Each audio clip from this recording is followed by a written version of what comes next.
Suara saya bisa terdengar? Bisa ya? Oke. Selamat sore semua pemuda sekalian yang dikasihi Tuhan.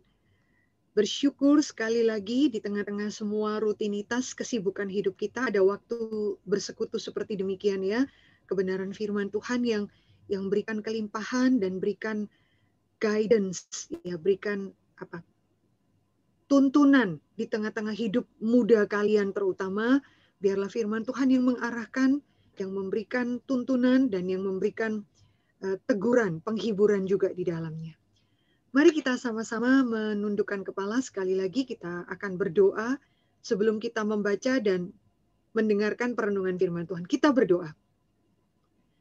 Bapa di dalam surga, Bapa yang baik, inilah kami ya Tuhan, anak-anak-Mu.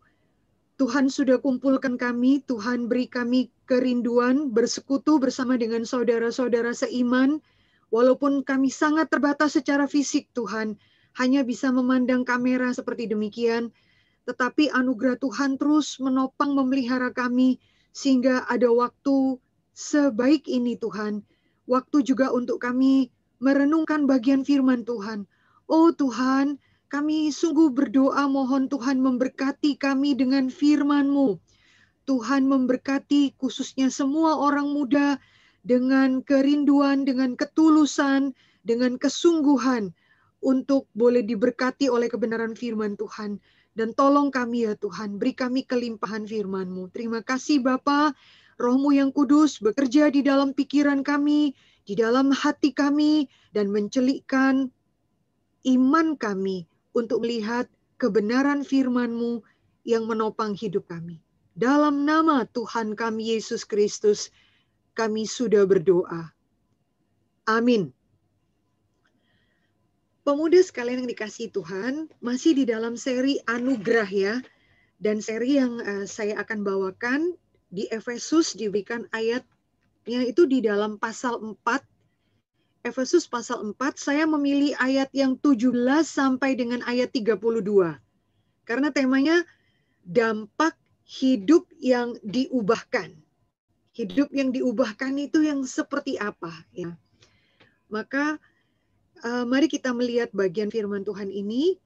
Pemuda sekalian, mungkin boleh disiapkan, kita akan baca bersama-sama. Saya yang akan bacakan Efesus pasal 4 ayat 17 sampai dengan 32. Ya, demikian firman Tuhan. Sebab itu kukatakan dan kutegaskan ini kepadamu di dalam Tuhan. Jangan hidup lagi sama seperti orang yang tidak mengenal Allah dengan pikirannya yang sia-sia dan pengertiannya yang gelap, jauh dari hidup persekutuan dengan Allah karena kebodohan yang ada di dalam mereka dan karena kedegilan hati mereka. Perasaan mereka telah tumpul sehingga mereka menyerahkan diri kepada hawa nafsu dan mengerjakan dengan serakah segala macam kecemaran. Tetapi kamu bukan demikian. Kamu telah belajar mengenal Kristus, karena kamu telah mendengar tentang Dia dan menerima pengajaran di dalam Dia menurut kebenaran yang nyata di dalam Yesus.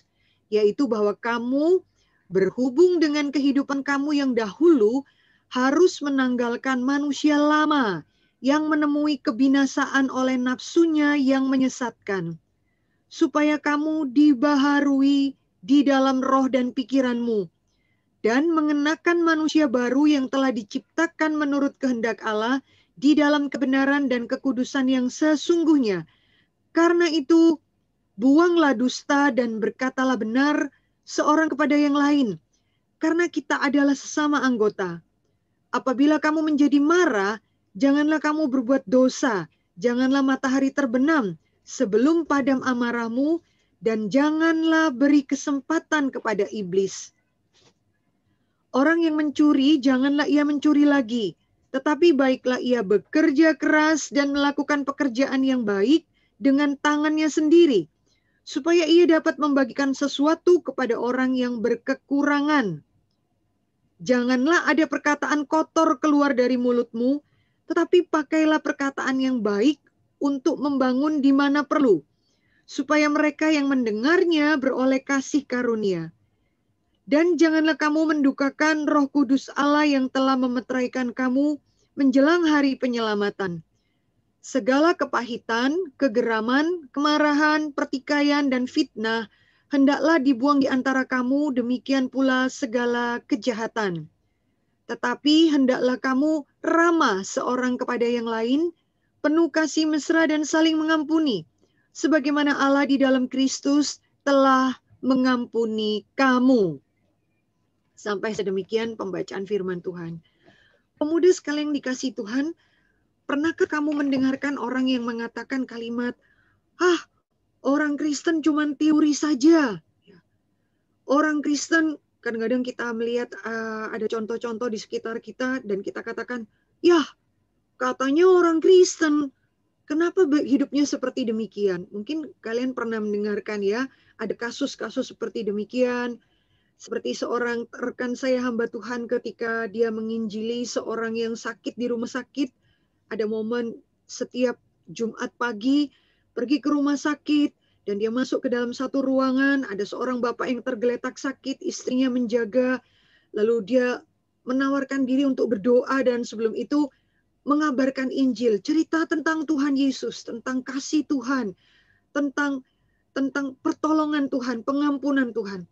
Waktu teman saya bercerita, si bapaknya mengatakan kalimat, saya sudah tahu Yesusmu baik. Dia katakan, Yesusnya baik, tapi pengikut Yesusnya tidak baik, termasuk anak saya. Waduh, teman saya bingung ya, maksudnya apa? Ternyata bapak itu menolak untuk didoakan, dia tidak mau. Dia setelah mendengarkan cerita, lalu dia memalingkan wajah, dia bilang, maaf saya tidak perlu didoakan, tidak apa-apa, terima kasih. Lalu di luar dia cerita istrinya yang mengantar itu bercerita bahwa maafkan ya, suami saya kecewa terhadap kekristenan. Ya, dulu dia pernah menjadi Kristen, kemudian dia kecewa pada hamba Tuhan yang kata suami, menurut cerita istrinya adalah menggunakan uang persembahan, uang gereja dan lain sebagainya. Hamba Tuhan di gerejanya yang mata duitan, yang menjadi hamba uang bukan hamba Tuhan. Lalu dia katakan, dan kami punya anak satu-satunya menjadi Kristen dan ternyata sangat mengecewakan. Ya, atas nama demi pelayanan di gereja menjadi tidak perhatian kepada orang tua. Atas nama pekerjaan Tuhan meninggalkan orang tua. Dan dia katakan, anak saya gagal menjadi teladan karena kasar sama papanya.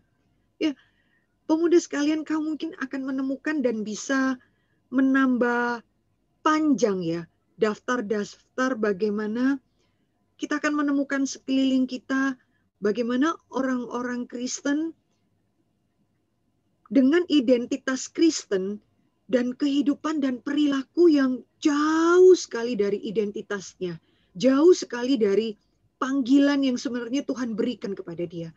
Kita bahkan menemukan berita tentang hamba Tuhan yang jatuh dalam dosa, jatuh di dalam perselingkuhan, ya. Kita akan menemukan cerita-cerita yang seperti demikian. Dan di dalam bagian ini, kita akan menemukan satu kebenaran firman Tuhan, bagaimana sih hidup Kristen yang sejati itu. Dan bagaimana anugerah itu yang kita terima, gratis, bukan karena perbuatan kita. Tetapi anugerah yang begitu indah yang diberikan kepada kita. Anugerah keselamatan diberikan gratis karena kita tidak sanggup membelinya. Kita tidak sanggup berjuang untuk mendapatkannya. Dan Tuhan tahu itu. Sehingga Tuhan memberikannya dengan gratis sekalipun yang membayar dengan berdarah-darah, dengan kematian di atas kayu salib. Adalah anak Allah yang tunggal. Ya, dibayar dengan darah yang mahal. Tetapi di dalam bagian ini kita akan melihat bahwa anugerah diberikan, anugerah juga menuntut pertanggungjawaban. Ya. Hidup iman Kristen kita akan melihat bahwa anugerah diberikan, tetapi Anda dan saya bertanggung jawab untuk berespon dengan benar ya, kepada semua anugerah yang Tuhan berikan. Kita tidak bisa menjadi orang-orang yang gampang, yang menghina dan anggap remeh ya. Dan anugerah tidak langsung mengubahkan kita menjadi orang-orang yang suci, yang baik, langsung masuk surga. Tidak demikian. Nah, remaja yang dikasihi Tuhan, Di dalam bagian ini kita melihat Paulus panjang lebar ya.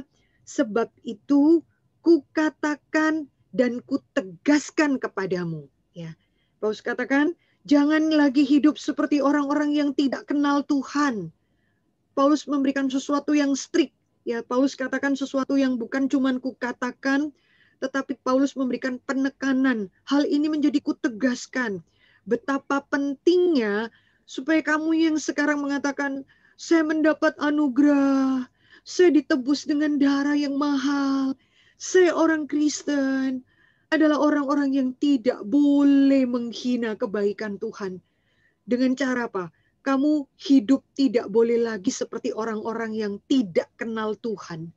Ya, maka remaja sekalian, kau akan melihat bahwa Efesus itu di dalam pasal 1, 2, 3 itu syarat sekali dengan makna doktrinal. Ya, pengajaran-pengajaran tentang rencana keselamatan Allah. Kamu dan saya dipilih sebelum dunia diciptakan. Alkitab katakan demikian ya. Lalu ayat-ayat yang berbicara mengenai dosa, berbicara mengenai anugerah, Efesus syarat sekali dengan doktrin. Tetapi firman Tuhan juga memberikan kita pengertian bahwa teologi adalah satu kebenaran yang juga bicara mengenai aplikasi. Ya, Paulus bukan lagi bicara mengenai hal yang mengisi otak saja, tetapi Paulus juga mengingatkan bagaimana kamu menghidupi apa yang sudah kamu dengar. Bagaimana kamu menghidupi kebenaran itu, sehingga teologi harusnya menjadi aplikasi. Dan kebenaran harusnya menghasilkan ketaatan. Ya, dan kebenaran yang kekal itu adalah satu kebenaran yang juga bisa dihidupi setiap hari, berproses, tambah hari, hari lepas hari, sedikit demi sedikit. Yang kekal itu juga menyentuh kehidupan kita yang sehari-hari dan menghidupi setiap hari. Sehingga remaja sekalian yang dikasih Tuhan, kita melihat bahwa di dalam iman Kristen, anugerah membawa kita bukan hanya percaya kepada Yesus, tetapi hidup mengikut Yesus. Maka Yesus mengajak kita dengan satu perintah yang ikutlah aku. Itu panggilan untuk mengikut Yesus. Ya.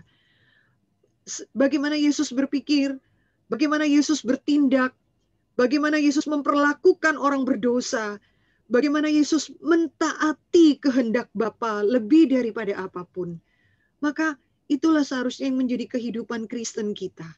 Maka remaja sekalian, pemuda sekalian, kalau kita lihat di dalam pasal 4 ayat yang 1 juga, ya pasal 4, saya akan bacakan, Paulus juga mengatakan, sebab itu aku menasehatkan kamu, aku orang yang dipenjara karena Tuhan, yaitu apa kalimat selanjutnya? Supaya hidupmu sebagai orang-orang yang telah dipanggil berpadanan dengan panggilan itu. Sesuatu hal yang serius. Kamu sudah dipanggil, tetapi kamu tidak boleh hidup dengan sembarangan. Hidupmu harus berpadanan dengan panggilan itu. Ya, karena demikianlah arti anugerah. Ya, anugerah mengkembalikan segala sesuatu yang dirusak oleh dosa. Dosa itu selalu menghasilkan segala sesuatu yang disorientasi ya, yang disharmoni, yang rusak ya. Yang luar dengan dalam nggak sama. Itu dosa ya. Yang luar bisa kelihatan bagus, dalamnya bobrok. Itu disharmoni ya. Itu disintegrasi, itu chaos ya. Tetapi anugerah mengkembalikan bahwa anugerah membawa hidup kita orang Kristen, apa yang kamu katakan, apa yang kamu pikirkan, apa yang menjadi imanmu, itu juga yang kamu hidupi di dalam kehidupanmu. Sehingga di dalam bagian ini kita lihat remaja sekalian bagaimana hidup di dalam anugerah, hidup sebagai manusia baru. Tadi ayat yang pertama kita baca, Paulus ingatkan dengan kalimat ya, natur hidup yang lama. Ya. Jadi sebelum kita lihat bagaimana manusia baru itu diubahkan ya, bicara mengenai anugerah ya, dampak hidup yang diubahkan. Paulus mesti berbicara kepada kita bahwa tahu tidak, kenali siapa kamu sebelum anugerah itu menjangkau hidupmu. Maka Paulus memberikan pengertian seperti orang-orang yang tidak kenal Tuhan. Jadi ayat itu bicara, kalau kalian perhatikan ya, Efesus pasal 4 ayat 17 berbicara detil sekali. Ini loh ciri-ciri identitas lama kamu.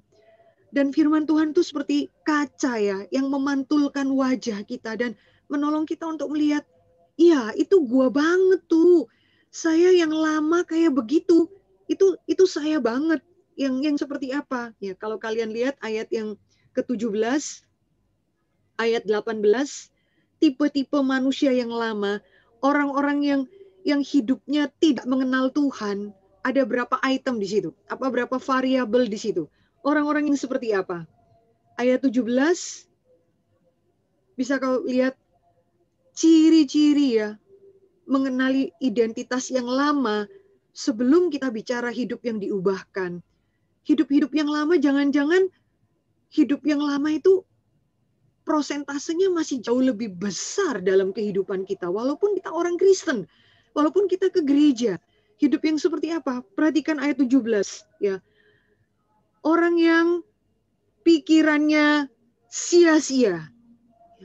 Orang yang, ayat 18, pengertiannya gelap. Lalu ayat 18 bilang apa? Poin yang ketiga ya. Yang jauh dari hidup persekutuan dengan Allah. Lalu orang-orang yang seperti apa ya? Orang-orang demikian kenapa yang pikirannya bisa sia-sia, pengertiannya gelap? Kenapa mereka tidak tertarik bersekutu dengan Allah ya? Kenapa demikian? Karena Paulus sendiri yang mengatakan, karena kebodohan, karena kedegilan hati mereka. Kata bodoh, degil, sama sekali tidak berbicara mengenai IQ ya. Orang-orang yang bodoh, orang-orang yang nilai ujian atau sekolahnya rendah, sama sekali bukan demikian. Karena banyak sekali anak-anak Tuhan yang very smart, yang IQ-nya tinggi, yang otaknya brilliant, tapi hidupnya BODOH. Itu kata Alkitab pakai terjemahan BEBAL, bebal. Orang-orang yang bebal, orang-orang yang bodoh, bukan berarti mereka tidak tahu. Mereka tahu ya, tahu apa yang benar, apa yang salah. Tapi mereka mengeraskan hati mereka. Maka Alkitab katakan itu seperti orang yang bodoh ya. Hati mereka bodoh dan degil. Kata degil di situ hardness ya. Itu sebetulnya istilah itu dipakai untuk menunjukkan luka. Luka yang kalau kita kopek yang kering itu, kalian kalau pernah ada tuh luka gatal, kau korek, lalu berdarah, lalu dia mengering lagi terus. Lama-lama dibuka, ditutup, lama-lama area itu akan menjadi apa ya? Mati rasa ya. Di daerah itu karena sering sekali ya tidak ada perubahan terus lama-lama akhirnya menjadi apa? Menjadi mati rasa ya. Itulah ciri-ciri manusia lama yang Paulus katakan, kenalilah, bukankah itu kamu dan saya dulu adalah orang-orang demikian. Orang yang pikirannya sia-sia. Lalu Paulus berikan lagi poin yang ketiga. Yang seperti apa? Perasaannya tumpul. Kenapa perasaannya tumpul? Karena dia dikuasai oleh hawa nafsunya. Bukan dikuasai oleh pikiran yang dipenuhi firman Tuhan. Tapi hawa nafsu. Apa yang menyenangkan dia, itu yang menentukan hidup dia. Maka kita akan melihat ya hidup manusia yang lama ya, pikiran dan dan pikiran yang sia-sia ya. Pikiran yang sia-sia yang seperti apa? Yang sia-sia menghargai segala sesuatu yang sia-sia. Kamu mungkin dikelilingi orang-orang yang akan melihat kecantikan, kekayaan, ya, lalu kesuksesan, lalu berapa banyak jumlah follower dia di Insta, atau berapa banyak orang yang likes kepada dia. Tidak ada yang salah di situ ya.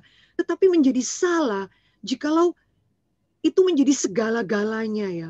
Penerimaan manusia, pujian, ya, penghargaan ya, dari orang-orang di sekitar, lalu menghargai berdasar yang materi. Alkitab katakan itu semua sia-sia, ya, pengertian yang gelap. Karena manusia bisa mendapatkannya, tapi itu sangat sementara sekali. Bukankah kamu dan saya tahu sekali kisah Menara Babel? Menara Babel, menara itu dibangun bukan oleh orang-orang yang bodoh. Menara Babel dibangun tinggi, pasti oleh orang-orang yang memiliki arsitek yang tinggi tentang bagaimana membangun suatu menara sehingga hampir tembus ke langit. Dan Alkitab bilang menara itu bisa dibangun, berhasil. Otak-otak manusia paling encer, tenaga, ya, bagaimana mengatur membangun menara yang hampir tembus langit, dan itu berhasil.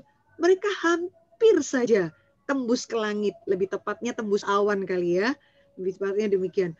Tetapi Alkitab katakan bahwa itu keberhasilan itu ya sementara saja, hanya sekian waktu, singkat saja.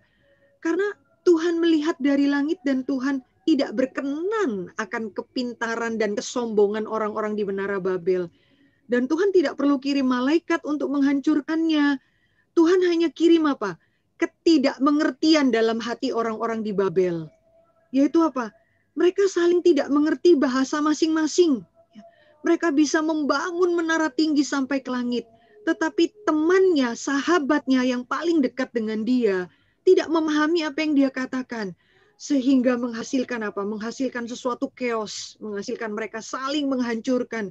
Karena merasa tidak dimengerti. Dia ngomong apa, temannya ngertinya apa. Temannya ngomong apa, dia tidak mengerti apa bahasa. Maka Babel, kacau, chaos. Sehingga menara itu dihancurkan Tuhan. Lewat apa?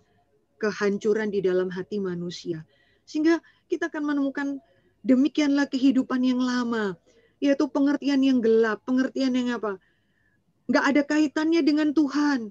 Nggak ada kaitannya dengan menjadi berkat bagi orang lain.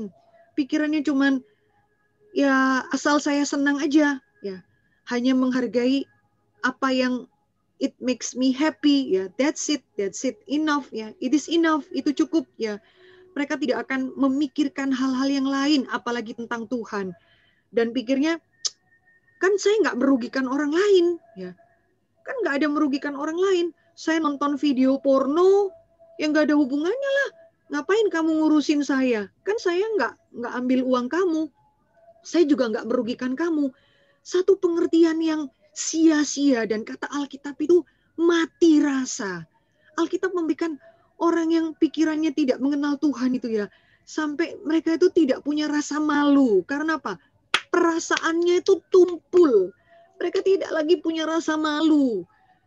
Remaja sekalian, pemuda sekalian, bukankah kamu melihat zaman ini sekitarmu ya, rekan-rekanmu, mungkin teman-temanmu, kau ingat tidak ketika manusia pertama kali jatuh dalam dosa, mereka masih punya rasa malu, mereka masih punya rasa takut, mereka bersembunyi di Taman Eden. Itu manusia 2000 tahun lalu. Waktu mereka berdosa, mereka takut, malu, dan mereka sembunyi, tidak berani ketemu dengan Tuhan. Tetapi 2000 tahun sudah lewat. Keberadaan dosa bukannya makin berkurang, tapi kita melihat esensi dosa makin menjijikkan. Manusia makin berani berbuat dosa. Orang berdosa nggak ada malunya. Orang sekarang berdosa di videoin. Ya, kau akan menemukan peristiwa yang menggegerkan beberapa waktu yang lalu. Orang bisa berdosa dan memvideokan itu atas nama dia mabuk lah atau apa yang menjadi viral 19 detik. Dan tidak ada rasa gentar, tidak ada rasa takut di hadapan Tuhan. Adam Hawa dulu masih rasa takut, gentar, mereka sembunyi. Tapi manusia berdosa sekarang betul-betul mati rasa. Ya, mereka tidak punya rasa malu, hatinya sudah tertutup, ya, dan mereka menuruti hawa nafsu. Saya kaget sekali ya, seorang hamba Tuhan, dia mengirimkan video, tapi saya coba buka dari kemarin tidak bisa ya. Ya itu menurut berapa orang katanya videonya terlalu besar ya. Dia kasih kirim ke saya itu video 1 menit. Dia mengajar di satu sekolah Kristen yang ada di SMA di Jakarta ini. Ya dia beritahu itu peristiwa 1 tahun lalu, dia beritahu.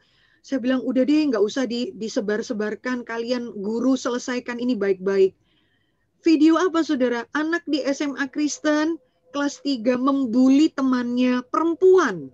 Ya, perempuan. Dan temannya yang lain memvideokan itu. Saya kaget sekali ya. Karena videonya goyang-goyang seperti itu ya. Goyang-goyang, teman saya kasih tahu, kau lihat baik-baiklah Bu Mercy. betapa anak-anak sekarang tidak ada malunya. Saya belum sempat lihat ya, hanya mendengarkan cerita dari teman saya. Dia katakan anak yang dibully itu kepalanya ditaruh di meja, anak perempuan. Terus anaknya bilang, ampun, ampun, gue salah apa? Kau tahu tidak ya, 3 anak perempuan yang membuli itu ya, yang cewek-cewek itu yang makan kepala temannya. Kayak sinetron K-pop itu yang kita lihat, True Beauty itu ya, yang di apa di TV One apa di TVN ya. Kepalanya diginiin. Kenapa kamu? Gue salah apa? Ya, teman saya cerita ya. Jawabnya apa? Salahmu cuma satu. Gue salah apa? Gue salah. Karena lu jelek. Gila. Saya merinding banget liatnya. Saya berasa itu kayak film-film K-pop ya. Ya, yang Kathleen karena tahu itu ya, pernah nonton juga ya. Jadi rada senyum juga dirimu ya. Ternyata kau mengikuti seri itu juga sama dengan diriku ya. Syok banget liatnya. Hah? Anak perempuan bisa kayak gitu. Gua salah apa? Kepalanya diturunkan. Salah lu cuma satu. Lu jelek. Dan mereka cekikikan. Ya, itu saya bilang ini, aduh ini bisa masuk ke area hukum ini bisa viral gede-gedean ini kalau gini, ngeri banget nih ya. Jadi tolong dong diselesain baik-baik, walaupun wajah yang membuli itu nggak kelihatan. Tapi saya melihat rok mereka, melihat pakaian mereka anak perempuan, serem banget ya, ngeri banget ya. Dan kalian tahu tidak betapa berdosanya zaman ini. Kalau kamu ketik bullying ya di Google, gambaran saya bullying itu adalah model saya dulu itu ya, bullying adalah cowok berantem sama cowok gitu ya, atau cowok pegang kemeja cowok, wah, lalu tunjukin tatonya dia, nih I love emak gitu kira-kira ya, itu cowok.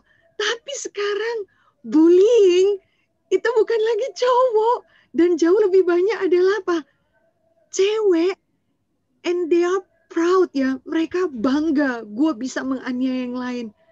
Poinnya adalah saya hanya mau memberitahu, mati rasa, tidak ada rasa malu lagi. Kita akan menemukan yang cowok kecewek-cewekan, lalu kita akan menemukan cewek yang cowok-cowokan. Dan yang mati rasa, emosinya, dan tidak ada rasa malu.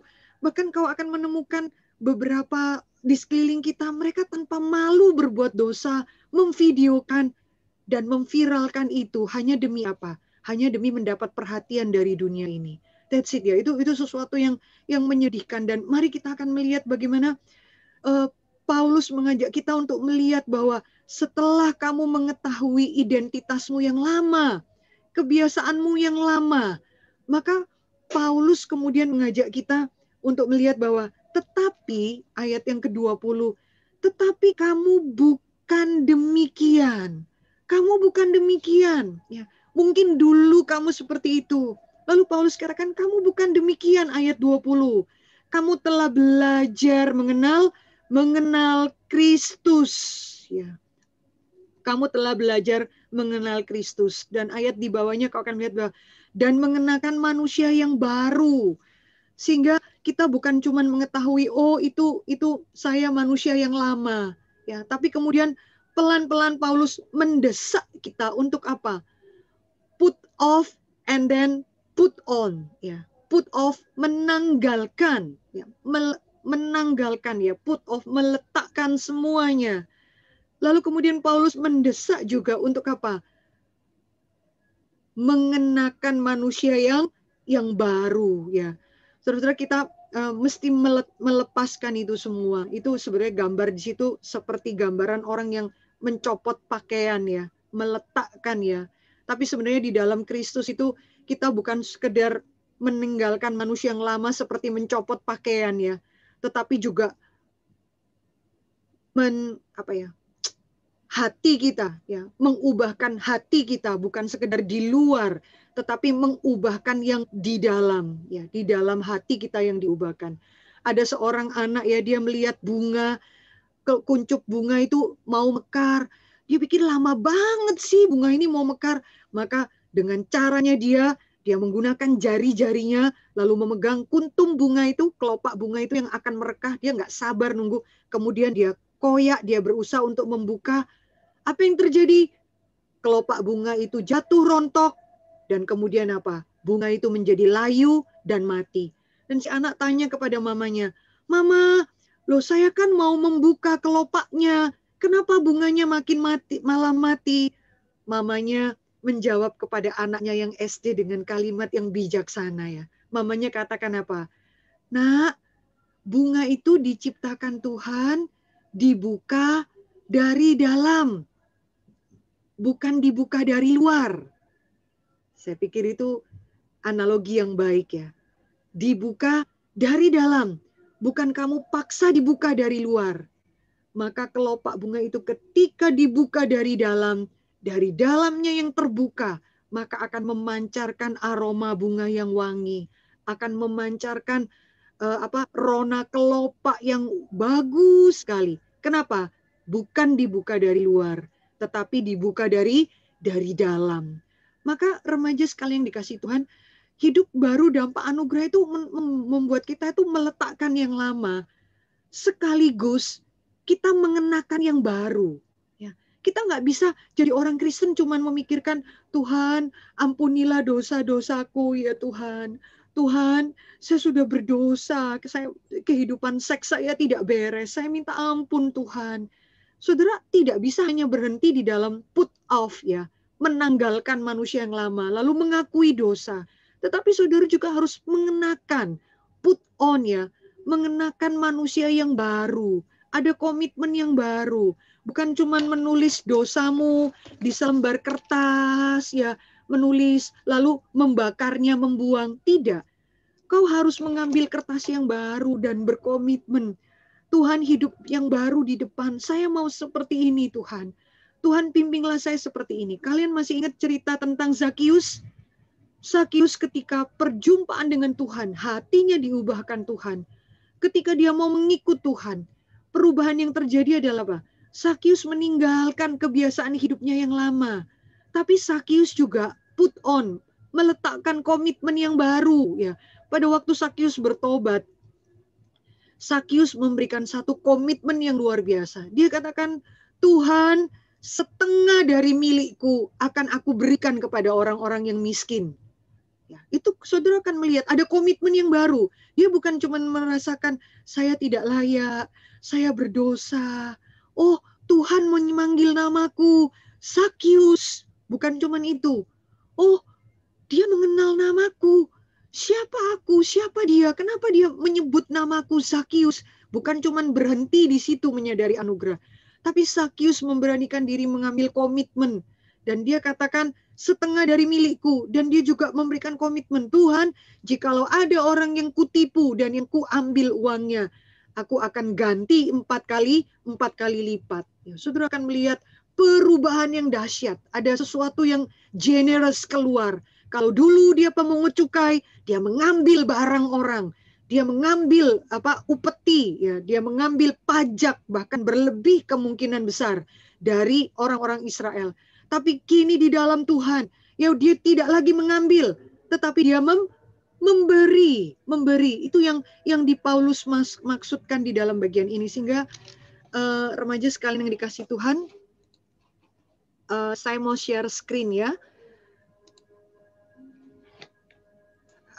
Apakah bisa terlihat? Jonathan kelihatan ya?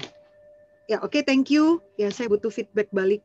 Maka kalau kau lihat remaja sekalian, ini adalah diagramnya, ini adalah tabel bagaimana cara Paulus menasehati jemaat Efesus. Ya, kau akan melihat ada tuntutan, ada pengajaran, tapi ada apa?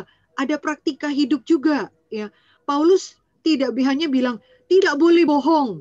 Ya, setelah tidak boleh bohong, ya, hidup yang masa yang lama, maka hidup yang baru adalah apa? Latihlah dirimu, latihlah mulutmu untuk apa? Mengatakan kebenaran. Jadi bukan hidup yang pasif.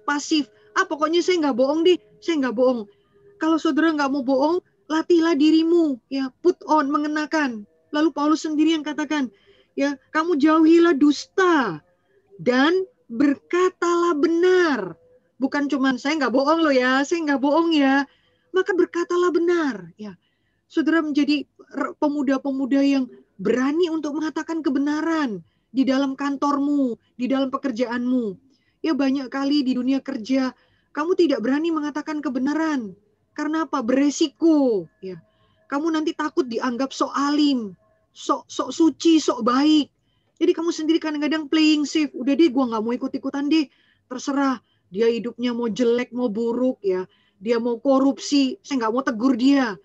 Ya, saudara bukan menjadi orang yang sok baik, tapi Alkitab katakan lawannya kebohongan bukan sekedar tidak bohong, tapi kau harus berani mengatakan kebenaran, mengatakan apa yang benar, bahkan menasehati orang-orang di sekitarmu, bukan dengan jiwa yang apa seperti Farisi ya, sok baik, tidak.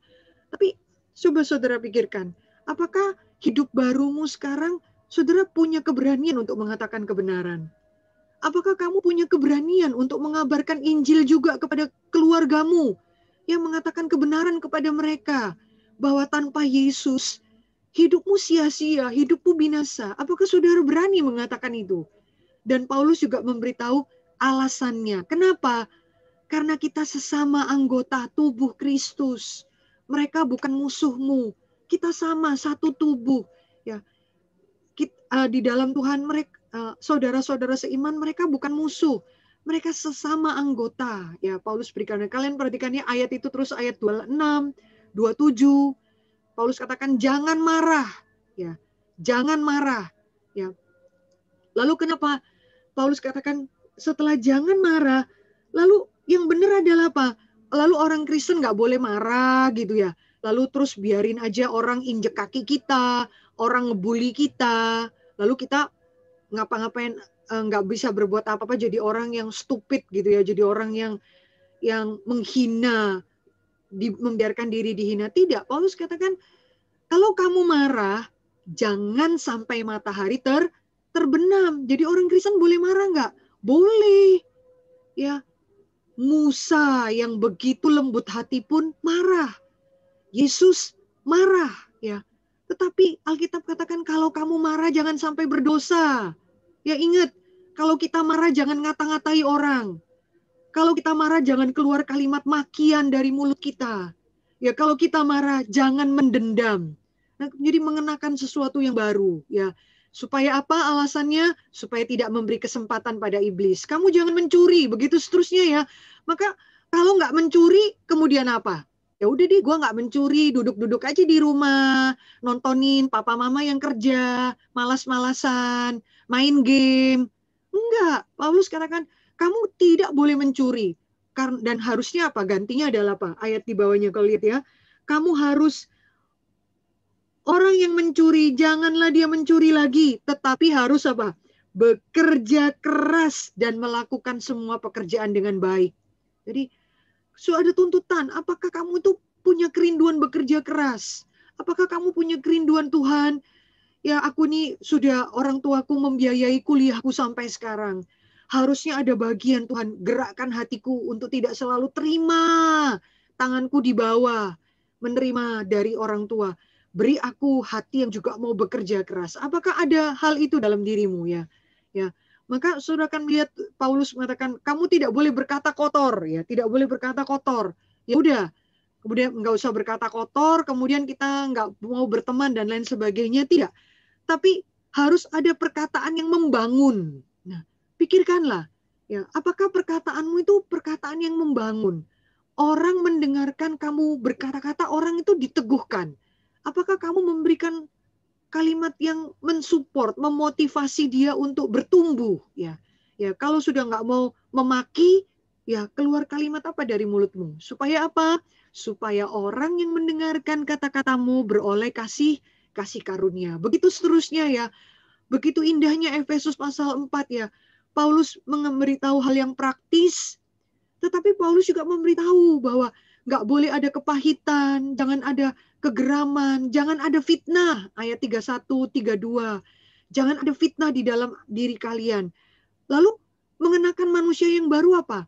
Latihlah dirimu untuk ramah ya. Latihlah dirimu memiliki kasih yang mesra ya. Apakah engkau menyapa saudara-saudara seiman ya? Apakah kau punya waktu untuk menanyakan kabar mereka? Halo Claudio, apa kabarmu gitu ya? Apakah punya waktu untuk, hai Kevin, gimana suasana hatimu setelah 1 minggu bekerja, gitu ya? Apakah kau punya ruang ya? Atau kau mikir, pokoknya gue nggak ada kepahitan sama Claudio, aku nggak geram sama dia, ya, aku nggak pernah ada fitnah, tapi juga aku tidak pernah peduli pada yang lain. Itu sesuatu hal yang mengerikan ya. Maka remaja sekalian, next, sorry maafkan, kok saya yang next ya. Padahal share screen di saya ya, biasa dilayani begitulah. Ya. Nah ini pemuda sekalian ya. Maka hidup yang diubahkan itu adalah hidup yang selanjutnya itu kamu dan saya hidup tidak boleh sekedar puas bahwa kita ini tidak berdosa. Nggak boleh, itu bukan hidup Kristen. Hidup Kristen yang anugerah mengubahkan dia tidak boleh berkata, pokoknya kan saya tidak nonton video porno, saya kan tidak narkoba, I think that I am good enough. Ya, oh Bu Mercy, saya nggak pernah merampok, saya nggak korupsi. Ya, hidup kita tidak boleh puas hanya karena kita tidak berdosa, tidak boleh. Tetapi hidup kita adalah dituntut untuk di dalam hidup manusia yang baru, Roh Kudus memimpin kita untuk apa? Untuk memberikan sesuatu yang berbeda. Ada satu culture, budaya yang baru ya. Apakah ada kata-kata yang membangun keluar? Sehingga saya beri tabel ini ya. Coba pemuda sekalian, kalau kalian lihat garis bilangan yang saya buat itu ya di depan itu kan di daerah kirimu itu ada -1, -2, minus ya. Begitu seterusnya ya.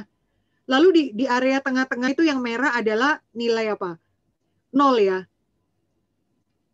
Big zero ya, 0 besar. Tapi yang hijau itu ada +1, 2, 3. Jadi positif, and then yang negatif itu, yang minus itu negatif ya.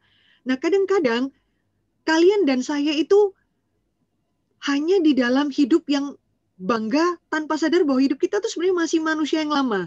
Hidup yang minus, yang negatif ya, yang garis bilangan tuh -1, -2. Maksudnya apa sih Bu Mercy? Bingungin sih. Maksudnya begini, yaitu semua hal yang minus ada di sana.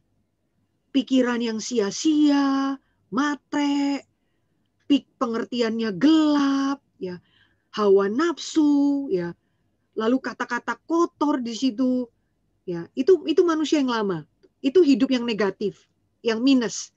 Tetapi kamu akan bilang, enggak Bu, saya enggak ada di area yang minus, ya. Yang Ibu bilang tadi, yang Paulus bilang itu tidak ada di dalam diri saya. Terus kita akan tanya, oh oke, jadi berarti maksudmu hidupmu ada di area yang positif ya? Terus kau akan tanya, maksudnya area yang positif apa? Ya, yang tadi, area yang positif berarti hal-hal yang positif ada dalam hidupmu. Ada kata-kata yang membangun, ada hidup yang yang penuh kasih mesra, ada saling mengampuni, ya. Apakah itu ada? Kan kamu mikir, ada nggak ya? Ada kekudusan hidup, ada nggak ya?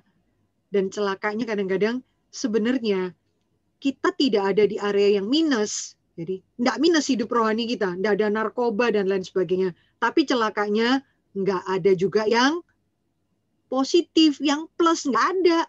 Jadi orang Kristen yang apa? Maafkan ya, bahasa saya adalah apa? Orang Kristen big zero. Nol gede. Nol gede. Di rumah, jadi dia seperti apa? Ya dia nggak ngerampok, nggak ada pikiran kotor, nggak ada. Tapi apa? Nggak bekerja keras. Santai-santai aja dia. Asal ada makan, minum, pulsa dari gratis, selesailah hidup. Dia nggak pernah memikirkan bagaimana jadi berkat untuk orang lain. Bagaimana menolong rekannya sesamanya. Bagaimana memperhatikan dia. Mengerikan ya.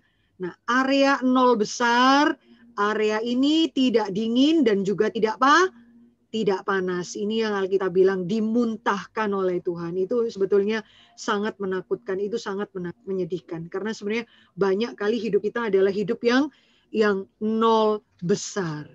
Maka dampak hidup yang diubahkan saudara harus keluar dari bagian itu ya.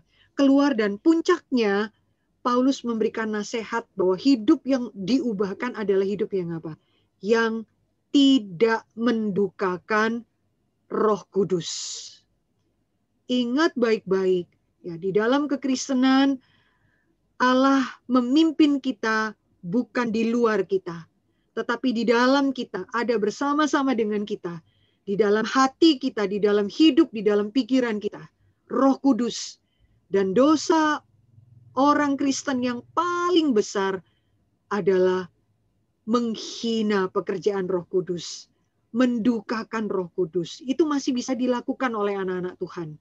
Ya, maka Paulus katakan hati-hati di dalam hidupmu yang baru. Ingat baik-baik, apakah kamu memiliki kepekaan mendukakan hati Roh Kudus?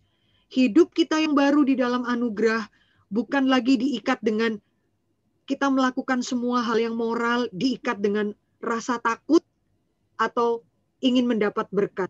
Tidak, itu manusia yang lama.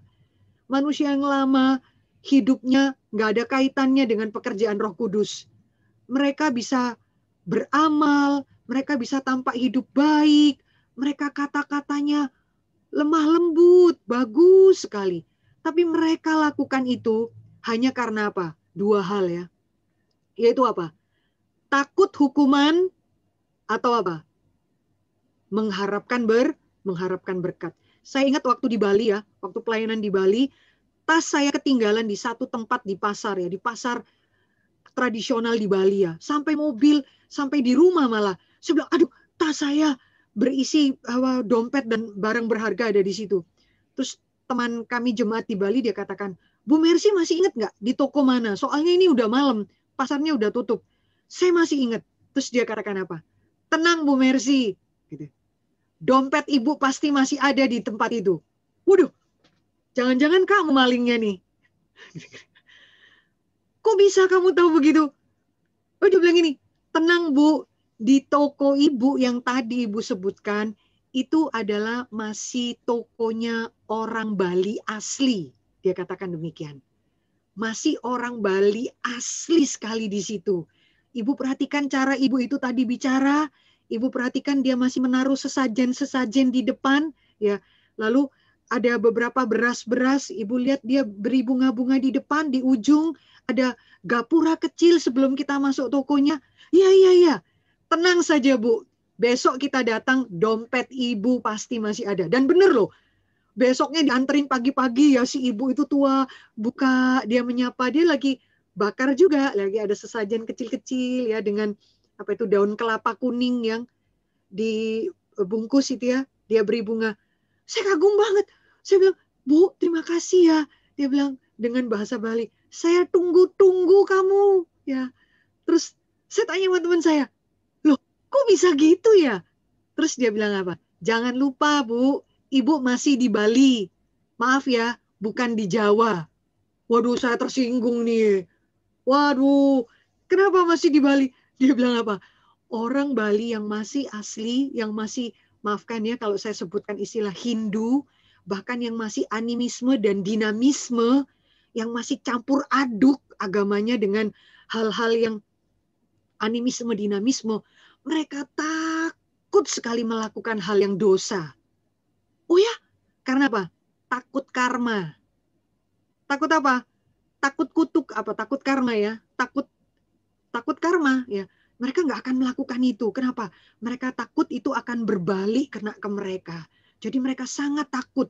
Di mana-mana ada dewanya. Menarik ya. Saya lihat ibu itu lagi makan ya. Terus sambil dia jualin, dia makan, terus makanannya dibuang. Saya kaget. Loh Bu, ibu kok makan nyendok begini? Kok makanannya dibuang? Lucu ya si ibu itu jawab. Saya kasih sama teman saya di situ. Yang nunggu saya di situ. Wih, horor banget sebenarnya. Yang nunggu siapa Bu? Yang nunggu saya ada di sebelahnya ibu.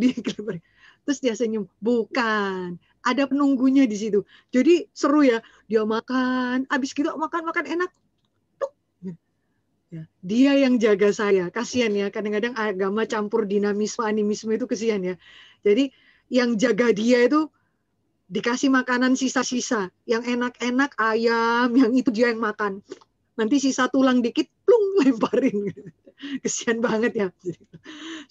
Saya berusaha masuk Injil pada dia. Bu, Saya bilang pada dia, kalau ibu ada yang jaga, tapi ibu kasih makan sama yang jaga ya. Tapi saya punya Allah yang menjaga saya, bukan saya yang kasih makan sama dia, Ibu. Dia yang kasih makan pada saya setiap hari.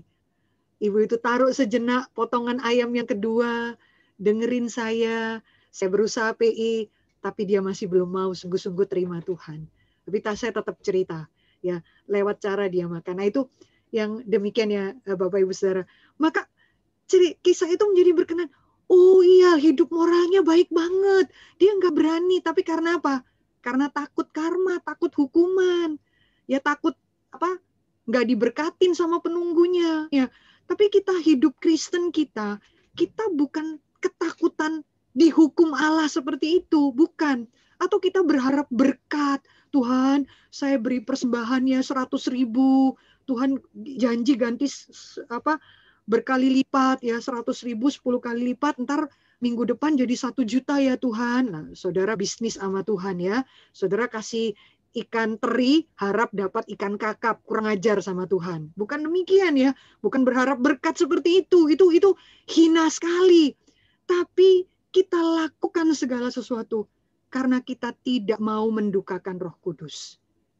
Kita tidak mau membuat Roh Allah yang ada dalam diri kita berduka, menjadi sedih. Itu hidup manusia yang baru. Perubahan arahnya berbeda sekali. Karena Roh Kudus di dalam pribadi Allah Tritunggal, Allah Bapa, Allah Anak, dan Allah Roh Kudus. Allah Roh Kudus adalah pribadi yang paling lemah lembut.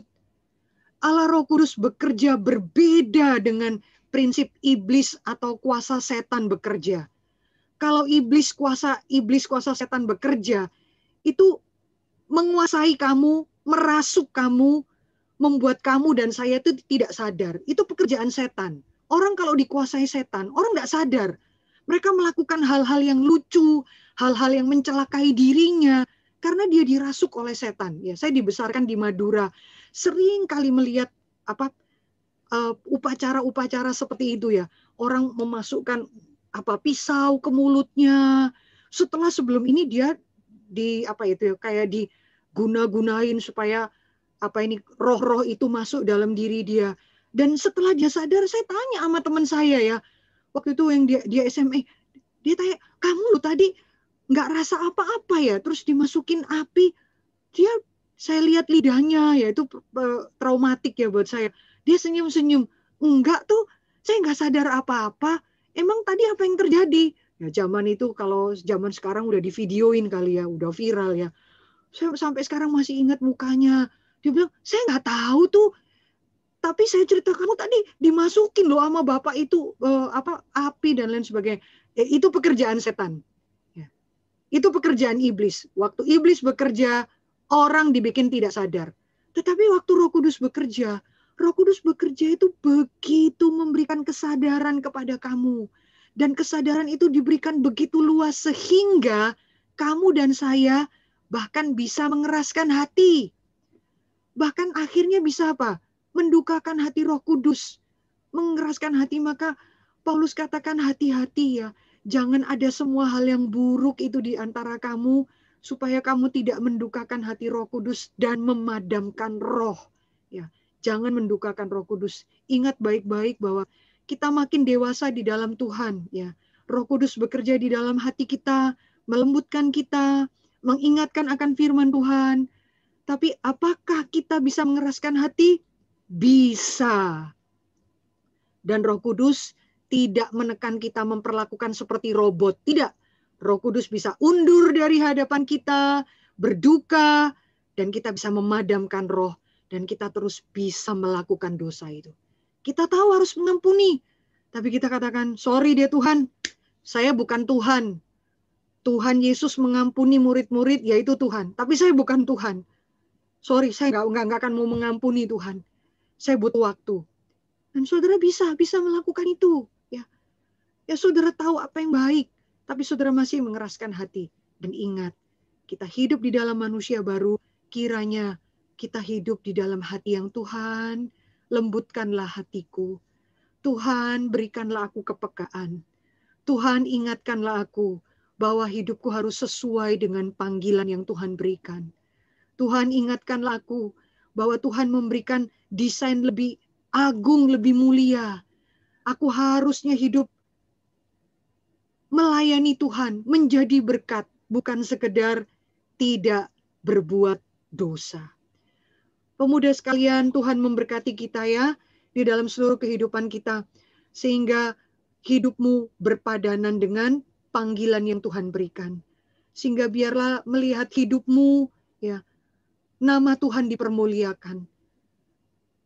Alangkah berdosanya kita jikalau rekan-rekan di kantor kita melihat cara kerja kita, sambil bekerja kita main game terus, kalau tidak ada bos kita curi-curi waktu, lari dari pekerjaan kita.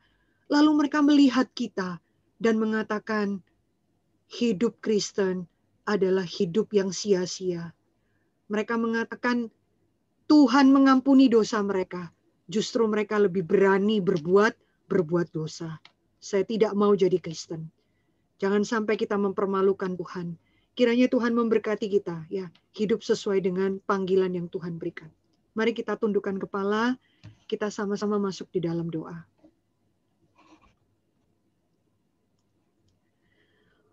Bapa di dalam surga, hamba-Mu berdoa bagi semua pemuda yang mendengarkan perenungan firman Tuhan sampai malam hari ini. Ya Tuhan, kami tahu bahwa Engkau terus berkarya dalam kehidupan mereka. Sekali darah-Mu tercurah mengampuni dosa kami, maka seumur hidup jaminan keselamatan bersifat kekal Tuhan berikan kepada kami. Tapi ampunilah kami Tuhan, jikalau sering kali kami menghina kebaikan Tuhan. Kami tidak menghormati anugerah yang Tuhan berikan. Ampunilah kami Tuhan, jikalau manusia lama kami sering kali lebih berkuasa dalam kehidupan kami. Tuhan, tolong kami untuk memulai hidup yang baru. Tolong kami untuk memulai habit yang baru.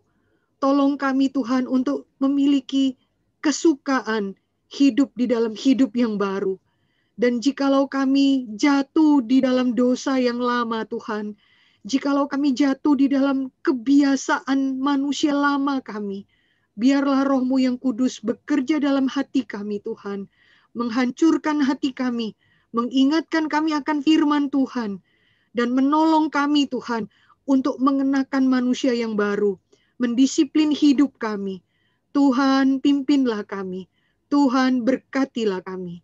Terima kasih ya Tuhan, dengarkanlah doa ini. Di dalam nama Tuhan kami Yesus Kristus kami sudah berdoa. Amin. Tuhan memberkati kita pemuda sekalian. Saya serahkan kembali kepada Lisa liturgis, silakan.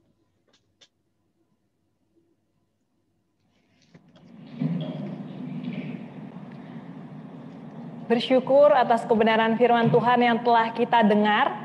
Saudara-saudari sekalian, jikalau kita mendapatkan berkat dari pendengaran firman Tuhan pada hari ini, saudara-saudari sekalian bisa mengirimkan atau memberikan ucapan syukur dengan memberikan persembahan yang akan ditransfer atau ditampilkan melalui QR Code yang ada pada layar. Untuk itu kita juga akan menyanyikan lagu pujian Nyatakan Yesus Dalam-Mu dari KRI 224. Kita akan menyanyikan ketiga baitnya saja.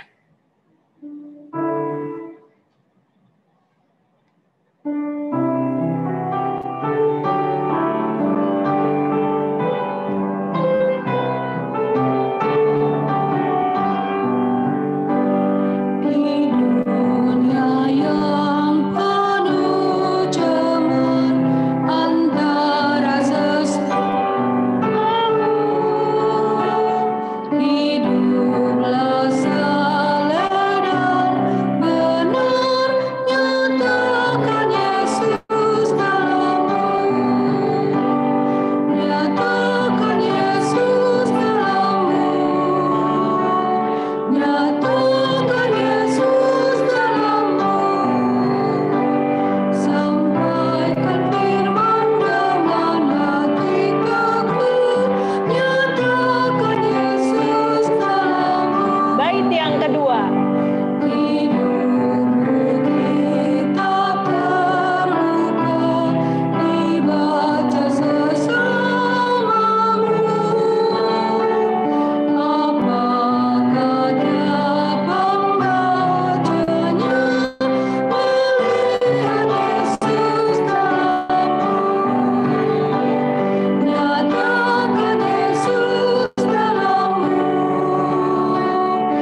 bait yang ketiga. Di surga kau telah senang berjumpa sahabatku, berkat hidupmu dalam terang, nyatakan Yesus dalammu. Nyatakan Yesus dalammu. Nyatakan Yesus dalammu. Nyatakan Yesus dalammu. Sampaikan firman dengan hati teguh. Nyatakan Yesus dalammu. Nyatakan Yesus dalammu. Nyatakan Yesus dalammu. Nyatakan Yesus dalammu. Sampaikan firman dengan hati teguh. Nyatakan Yesus dalammu. Kita akan menutup persekutuan ini. Saya akan membawakannya di dalam doa persembahan. Setelah itu Bapak terima kasih dan kepada saudara Yohanes menutup kita di dalam doa penutup. Mari kita berdoa untuk persembahan ini. Kami bersyukur kepada Engkau Tuhan atas hari ini firman yang telah kami dengar. Ajarkan kami Tuhan, setiap anugerah yang Tuhan telah berikan, kami mampu mempertanggungjawabkan melalui hidup kami yang telah Tuhan ubah. Tuhan, kami juga telah memberikan persembahan. Kiranya Tuhan berkati persembahan yang telah kami berikan. Biarlah persembahan yang telah kami berikan bisa Tuhan pakai melalui gereja ini untuk melakukan pekerjaan Tuhan. Sehingga setiap pekerjaan Tuhan yang dilakukan itu hanya untuk kemuliaan dan hormat bagi Tuhan saja. Inilah doa kami Tuhan, hanya di dalam nama Tuhan Yesus Kristus kami berdoa dan bersyukur. Amin. Bapa terima kasih. Bapa terima kasih. Bapa terima kasih. Bapa di dalam surga, puji terima kasih.